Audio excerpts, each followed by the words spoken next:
Thank you. Hello, how are you all? Welcome to Leadership Advancement Mentorship Podcast, the podcast that showcases the journey of leaders and how mentorship has really helped them to be more effective. And today we'll be featuring one of the great leaders that I know and that's someone that I admire, someone that we've been working together on the LAMP consortium, and we've done some projects. We just had an event last month on Women in Leadership League Made for More conference, and she did awesome as she interviewed the panel, in the course of the panel discussion. She was really unusual. Yeah. Welcome with me, a Maxwell certified coach, speaker, and trainer, Miss Funmi Olayinka. How are you? I'm very fine, Dr. Koku. Thank you for having me You're on welcome. your Yes. program. Thank you so much. Yeah. So let's meet you, please. We like to our viewers and listeners to just meet the speaker. Just tell us something, a little bit about yourself. Yeah. Wow. I'm so happy to be on your platform. I'm super excited when you told me about this interview. I was so glad that I will be one of the privileged people to feature. Mm. So my name is Funmi Olayinka, as you have gladly introduced me. I'm a wife, a mom, but more importantly, a daughter of the Most High. I like addressing myself as such. I'm also a career woman. I'm a registered nurse by profession.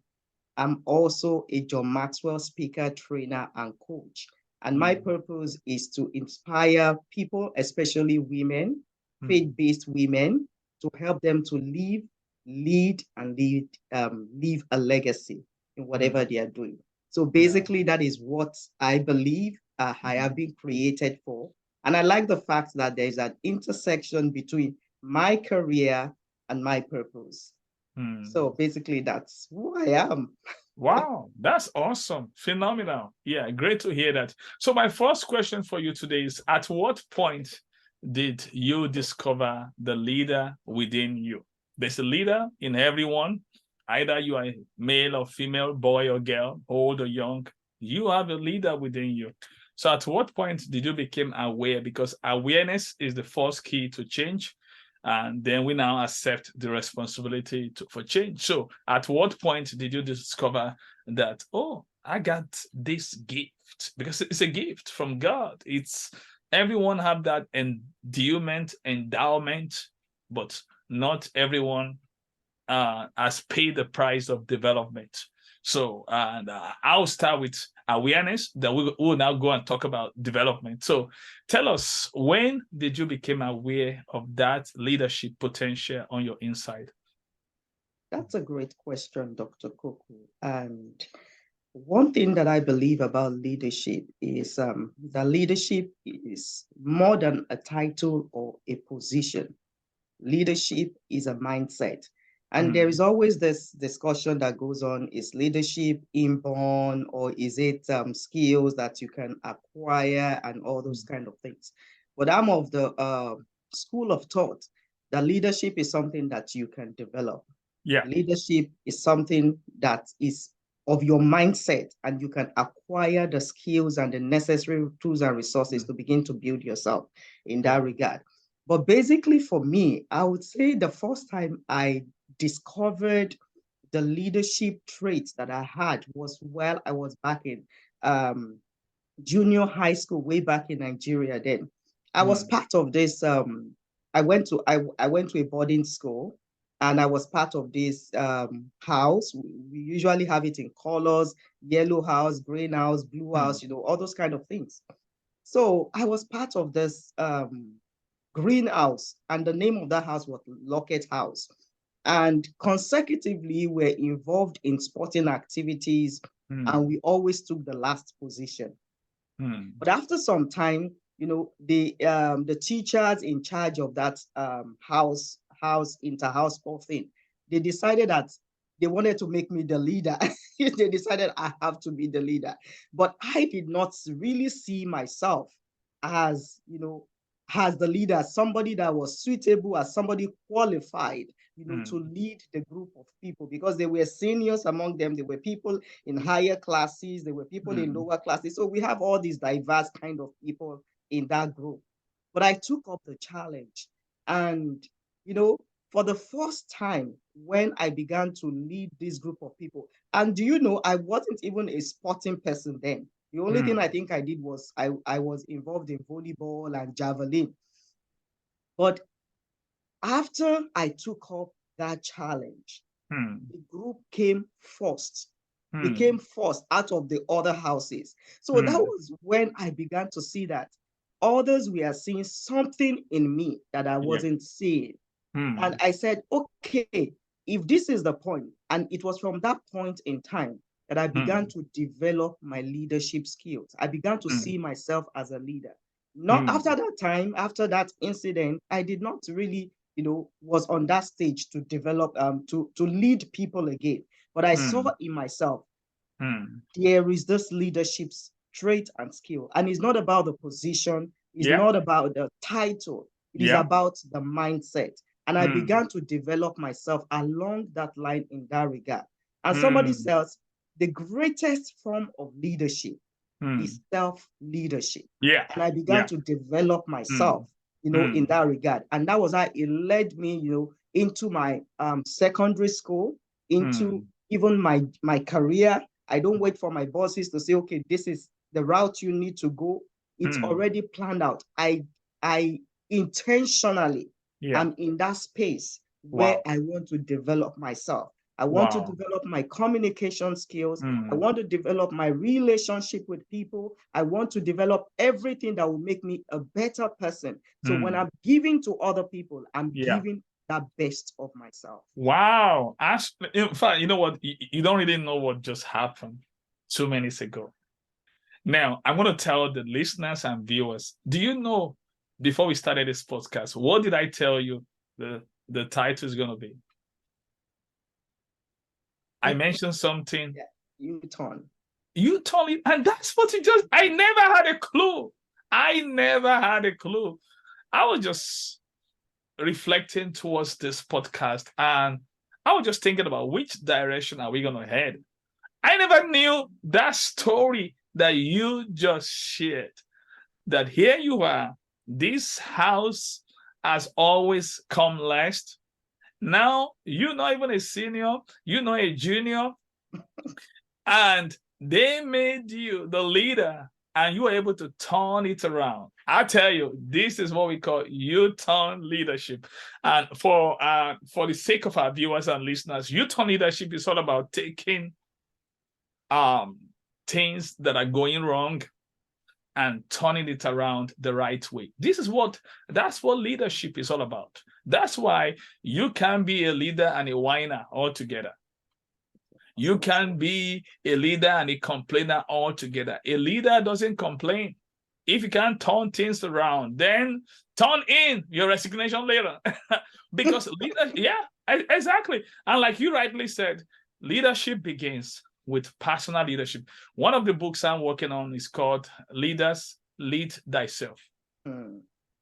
And it's based on the concept fly. Fly means first lead yourself. Fly is a concept promoted by one of my mentors, Elizabeth McCormick. And she's the e-speaker and a Maxwell certified coach, speaker, and trainer too. She's a former helicopter pilot, and she promoted fly in her book. And I told her, I said, listen, when I'm doing my book, I'm going to talk about you and share that concept. Because the thing about leadership is you are not qualified to lead others if you can lead yourself every day. Because leadership is a daily thing. It's not an occasional event. Yeah. So we're going to be heading in that direction of a U-turn leadership. And that experience of yours, turning around the house was very epic. Because I have no clue about that. So before we go into that U-turn leadership conversation, now, you said it's a mindset, and I agree with you 100% because one of the person that has really made this help me with this area is Miles Morrow. It's all about mentality. And that's why when you see a lion, what makes lion different is mindset or attitude. Yeah. Leaders always have attitude. There's this attitude that makes them different from the multitude. That's what leadership is all about. Tell us, what was your own development process? What does your personal development look like? I haven't become aware that, oh, wow, I got this inside of me. So what has it, because everybody's development story is different. So what was your own development journey, and what was the price point? What does it cost you to develop yourself? Thank you. Thank you so much, Dr. Koku. You're welcome. Leadership discovery and leadership deployment is a process. And for me, it has not been different. So when I discover that I have this leadership trait or this leadership, I developed this leadership mindset. I made it a point of duty. I made a conscious decision to put myself in that space continually, because as you said, it's not a one-point thing. Yeah. It's something that you do daily, and it involves a lot of intentionality and a lot of discipline. Without discipline and character development, you cannot be in that leadership space. You cannot say you are developing yourself. And what does it look like? For me, leadership, that being in that space of leadership is a lot of resilience for me, coupled with the fact that I'm still in my 9-to-5 job, and I'm in the space where I need to constantly develop myself and be a value to other people. So it was and is still a journey of resilience for me. Resilience to improve myself daily. Resilience to develop my character. Resilience to make sure that I'm playing out my core values every day. And part of my core values is growth. I don't know why it is. Part of my core value is growth. And what that means for me is intentionally looking for something that will make me grow in the area where God has called me every day. And that could be writing something in that regard. That could be encouraging something in that regard. That could be, steering somebody up, being an inspiration to somebody in that regard. So resilience was one thing for me, and playing out to my core values was another thing for me. And when I really discovered that core point was, okay, I am growing myself. How can I, for me, because I'm a faith person, how can I extend what God has given unto me? How can I extend it to other people? Because there is something about, okay, yes, you growing yourself, but it gets to a point where you are full and you are overflowing. And that is the point where you become of value to other people. Yeah, a river. People see this, you become a river. It's not about just taking in. Yeah, not becoming not a reservoir, but a river. Exactly. You don't become a reservoir. You have to become, a channel, a tributary where you flow to other people. And that is the essence. That is the essence. That is the crux of it. Because you have grown yourself to a certain point. It is now time to flow out of that overflow to other people. And that is where mentorship comes in. That is where what I have learned in the process, what my pain point has taught me, what I have been able to discover during my self-discovery journey that I can pass to other people. To others. Wow. But the question that you need to answer is, what does your price point look like? What price have you paid? Because in this podcast, we help emerging leaders. And emerging leaders, we don't want them to get confused about the price point. I mean, what price? What does it look like? And does it include financial price that you have to grow yourself and develop yourself? We want to tell it all, and make it raw so that they can get it all. Thank you for that clarity, Dr. Koku. Yeah. Apart from the fact that I pay the price of resilience, I pay the price of discipline and character development. Yeah. Of course, there is also the financial implication. Okay. And they always say a coach will also have a coach. So I've paid to be coached. There's a financial implication. And that was why I decided to be part of the John Maxwell team, certified team in my journey of self-development. I said, okay, this is what I need to do at this point in time. And there was a financial implication.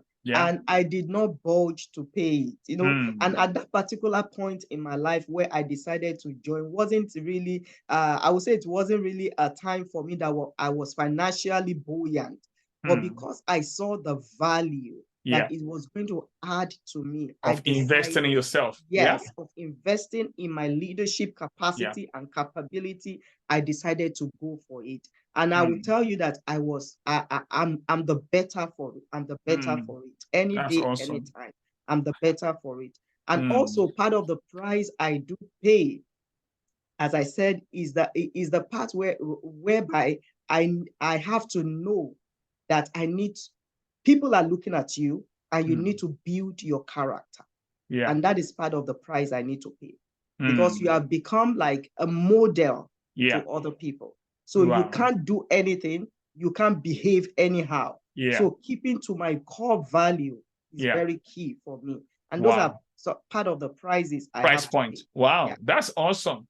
This is a clarity redefined.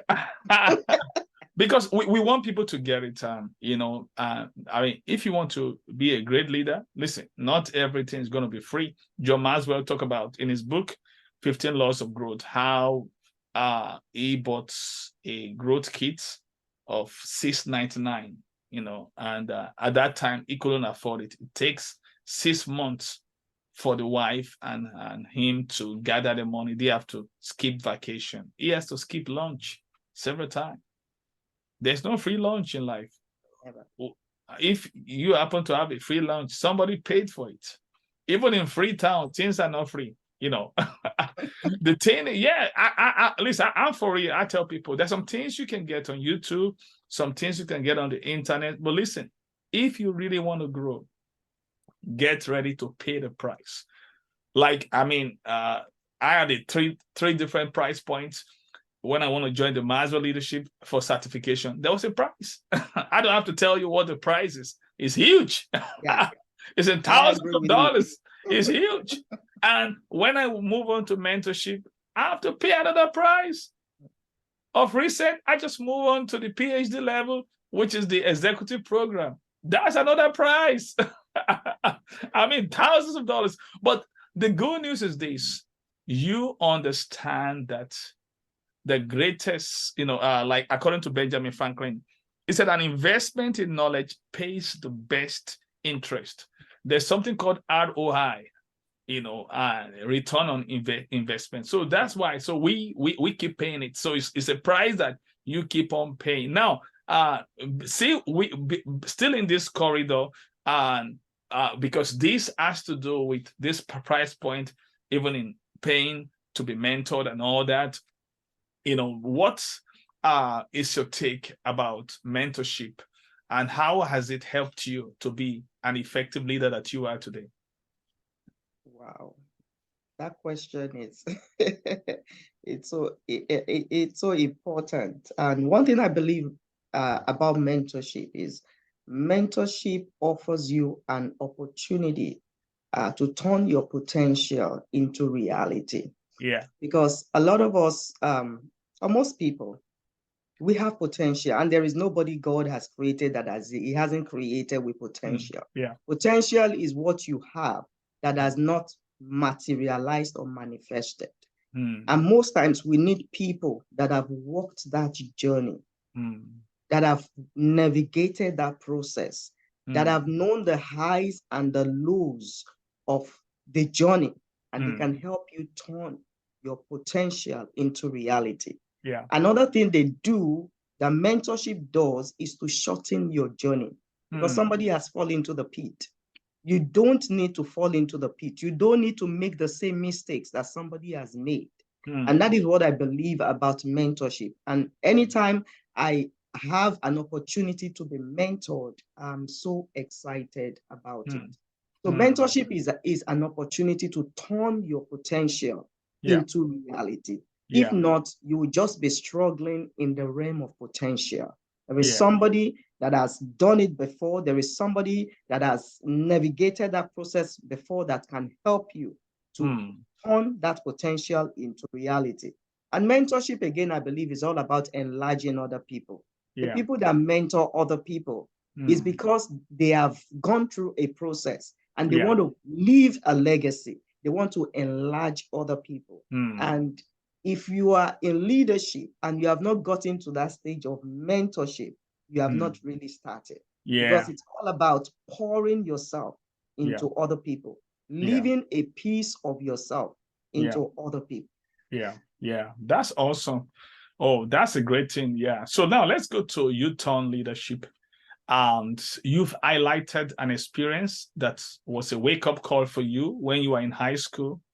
After that experience, what other experience of U-turn leadership can you remember that you've experienced as a leader? How can you just explain different instances in which you've been able to turn what is going the wrong way into the right way in this U-turn leadership mindset?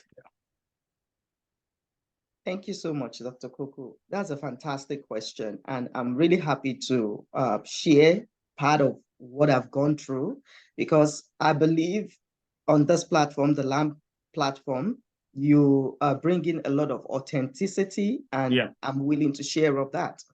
And I believe the greatest lessons I've learned in life have been from my pain points. And I'm not afraid, ashamed to say that. Apostle Paul said something.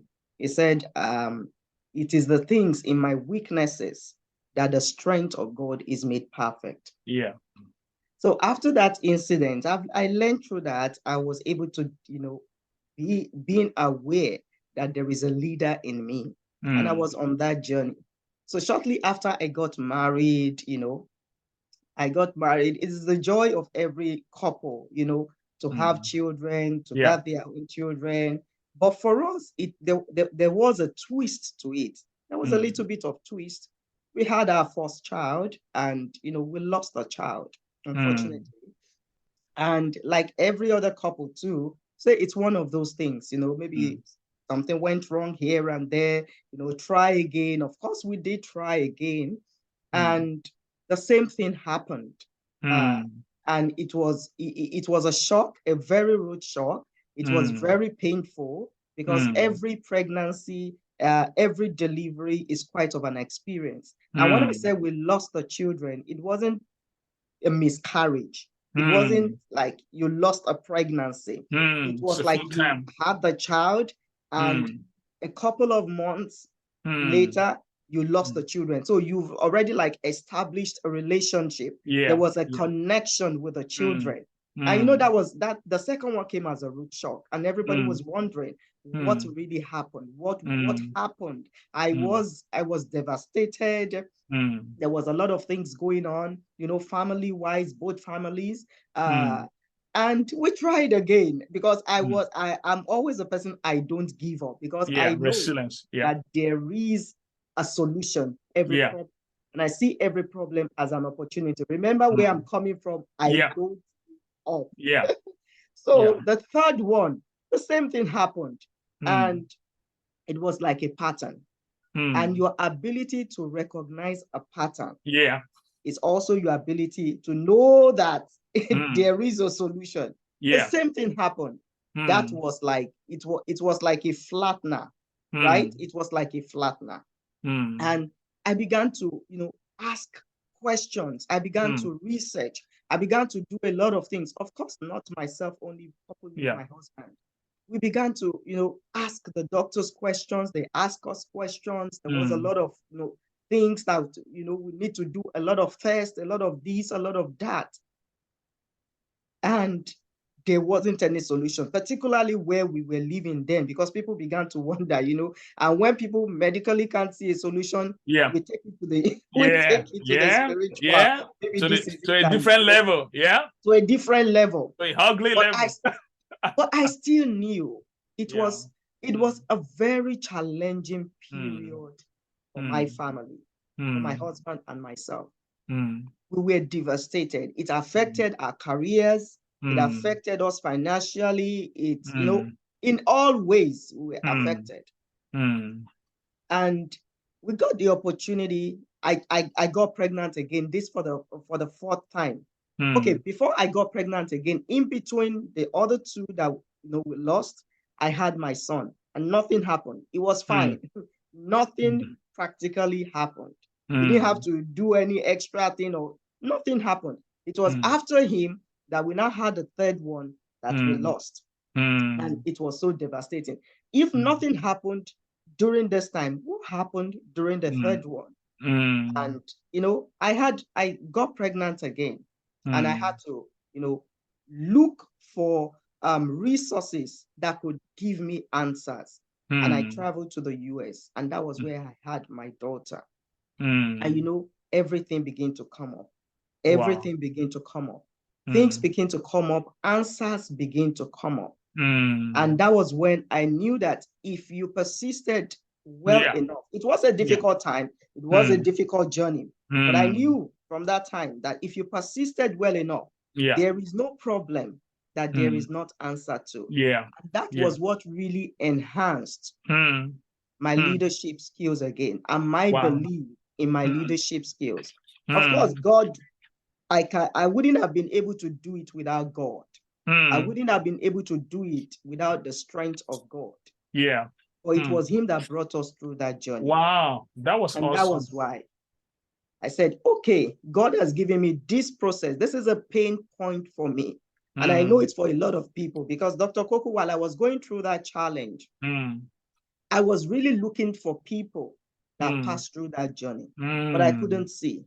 I couldn't really see somebody that has passed through similar thing or exact thing that I was going through. Maybe because people don't want to talk about they don't want to talk about it. Yeah, they want to be quiet. Don't want to talk about what they have gone through because of what people will say. But I knew that many people would be going through something like this. This was an opportunity that God has brought me through so that I can help people that might go through the same thing. And since I came out with that story, Dr. Koku, there have been people that have come up to me and said, okay, this is what I'm going through. I've been able to, by the grace of God, help them to navigate that process, encourage them, be with them, stay with them, tell them that this is not the end. It is just a end. Wow. Thank you for sharing that. Listen, viewers and listeners, I've really known this great leader. I've never heard about. One of the privilege I have is when we come to podcasts, I learn so many things I never heard about. And this is what we call U-turn leadership, turning your pain into gain, how a leader refused to give up. Now, two statements comes to my mind as you were sharing this, and I want to share this to help the listeners and the viewers. One of them is by Norman Vincent Peale. This is what he said. He said, when you become mentally convinced that you can make a comeback from any adversity, then all of your creative forces will come to your aid. I tell you, it was really, really classic. Now, this is the second one. This one is by Samuel Lover. He said, circumstances are the rulers of the weak, but they are the instruments of the wise. I tell you, that is deep.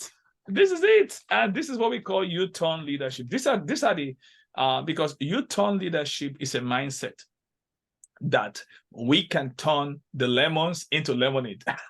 I know. I was just watching Maxwell now.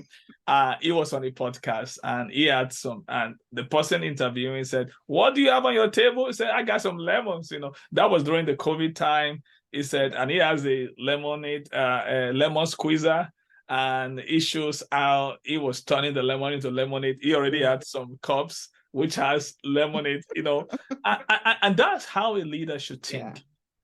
Because you need to understand that, leadership is not explaining why things are not working. In fact, John Maxwell said the best excuses that you have is the worst excuses. Because you have a choice. Either to choose excuse or result. When you settle for excuse, you deny yourself of result. I mean, that was wow. That was awesome. Now, what advice do you have for leaders that find themselves in a very crisis situation, and and they like looking at, maybe they were brought into an organization or a system, and they found themselves. What are the steps that you can share with them about U-turn leadership, on how to turn things going in the wrong way and to turn it into the right way? What will be your advice or your counsel? What are the tips you want to share with them? Wow. It's easy to go through the process, but when it comes to the tip, you're putting me on the because you've gone through it. Yeah. So you can share how you handle it. How you are a U-turn leader. Like I said, I never knew about I just had the topic just got to me by inspiration. I just like, wow, I never knew we have some content here. I got more than I was asking for. And listen, it's not about any one of us. It's all about someone. See, now share with us what can help. What do you think that is necessary for a U-turn leadership? What are the steps, practical steps, especially the one that has helped you? Yeah. Thank you for that question, Dr. Koku. I think basically the first thing that a leader needs to have is a compelling vision.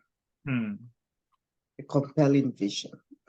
Without vision, it is difficult for you to navigate the challenges that will come, because you need to see that picture.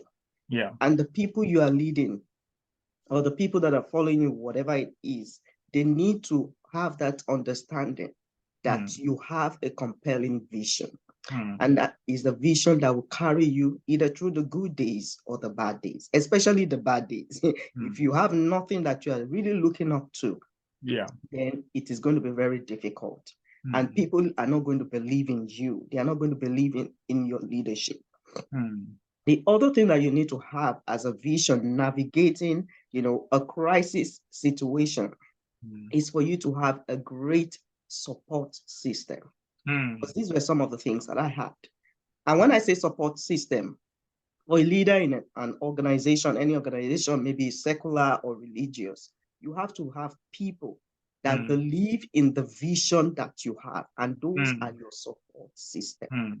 They not only believe in the vision, but they believe in you as the visionary. Yeah. They believe that you have the capacity, the potentials to lead them out of this crisis. And that is another tip that you should have as a leader in crisis. You have to have a great vision, and you have to have a great support system. Wow. Another thing that you have to have is that you have to have this force of expectation. This force of expectation that in every crisis, there is opportunity. If you are not able to see that, then it's going to be difficult for you to lead people. That's another name for problems is opportunities. Yeah. Another name for test is testimony. Yeah. Another name for failure is failing forward. So you have to have that expectation that whatever you come across, which is going to be challenging, because that is why there are leaders, for you to solve a problem. Yeah. Leaders are there to solve problems. Leaders are there to help people navigate the challenges of life. If you as a leader have not come to that point, that you are, then you are not really leading. Wow. So you have to have that expectation that when we confront every challenge, every problem, there is always an opportunity. And that brings us back to the second one. That is why you want to surround yourself with a good support system. Yeah. And preferably people that are wiser than you, that are smarter than you, that knows better than you. Because sometimes as leaders, you want to surround yourself with people that are in the same mindset as you, that they are on the same level as you, but not necessarily. You want to surround yourself with people that are coming with a different skill set. Yeah. Than you. And that is how you complement can really navigate. Complement what you have.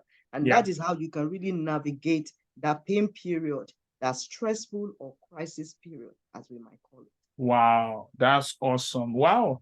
We're glad you shared that. And listen, we're gonna bring you back maybe sometime in this year, because you wrote a book last year. I just find out, Unstoppable You. I love that topic. And next time we bring you back, we'll be talking about that Unstoppable You. And because it was such a great, it resonates with me. Yeah. So tell us, how can people find you? I know where to find you. How can people find you? People have been listening to you, this U-turn leader. So, wow, how can people locate you? How can they connect with you? Yeah, thank you for bringing up the topic of the book. I wrote the book because it was as my pain point. Yeah, I wanted to document the yeah, story. yeah. And it's been a The story blessing. was actually in that book. Yeah, Wow. it was just a snippet of the story, not the full, Not the full one. not Okay. the full, just the things that I've learned while I was going through that process. And Wow. I just said, Unstoppable, New Secrets to a New You. So that Wow. was the title of the book. And Wow. for people to find me, I have a YouTube channel, Inspire Circle. You can type Inspire Circle, you see me. That I use that platform basically to inspire people, to encourage them, and give them the tools and the resources, to become a better version of yourself. So you can find me on YouTube. You can also find me on Instagram as Funbetsy, Funbetsy, Funbetsy. I'm also on Facebook as Funmi Olayinka. Olayinka. So basically, those are the three places you can find me. I also have a website, www.funmiolayinka.com. And that is just out there. If you want to reach out to me, you can reach out to me at info@funmiolayinka.com. And by the grace of God, I have this special people that I do, interact with every time. And we are called the Gem Woman. And the Gem Woman is it's phenomenal because we believe there is something special in every, irrespective of your background, irrespective of your status, irrespective of where you are coming from. There is something in you that the world is waiting for manifestation. Wow, that was awesome. Thank you so much, Miss Funmi Olayinka. Thank you for adding so much value to our viewers and our listeners. It's been a quality time with you. Listen, I don't give a second invitation all the time, but you just got one now. For real. And you are getting a second invite. I'm saying it publicly. They're going to hold me accountable. What about the part 2? Yeah. So we're going to have a part 2 of this. This part 1 is actually called the U-turn leadership. The part 2 is going to be the Unstoppable You. I know people can't wait for that. So when we go up here now, I'm going to get a date from you about that. So thank you for coming. Viewers and listeners, here you are. I haven't listened to this wonderful session. And I want you to know, we always emphasize on this podcast that better than knowledge is applied knowledge. I want you to know that you can hear all this, learn all this, but without putting into practice, without application, there'll be no transformation. So therefore, go and do likewise. Find something you've learned today that you want to commit to action. And I want to tell you, your story is the next. Thank you, and see you next time with another great leader. Thank you. Bye-bye.